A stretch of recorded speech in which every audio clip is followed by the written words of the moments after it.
think a venture in the modern context is generally starting a business or building a brand, but these things change over time and are very heavily dictated by what a society values. For example, what I just said about perceived cash flow from the shipping man was this idea that, well, it's not actually about the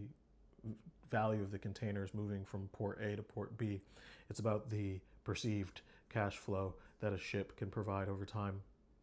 A lot of this perception is heavily rooted in signaling and what a society values. So, on the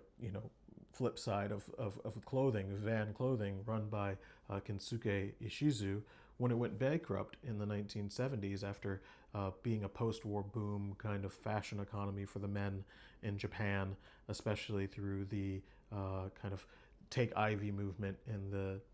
early 50s, late 50s, early 60s, where this style was imported over. A lot of it had to do with, again, perception of what clothes that young men were supposed to be wearing, perception of what salary men were supposed to be wearing.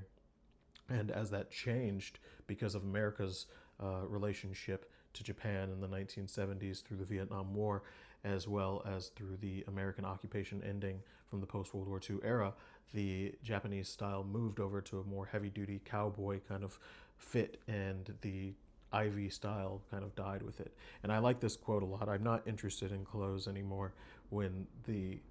van company went bankrupt, because it shows me that in a lot of ways we are subjugated or almost subject to, once our initiatives reach a certain size, the existence of the world continuing to accept them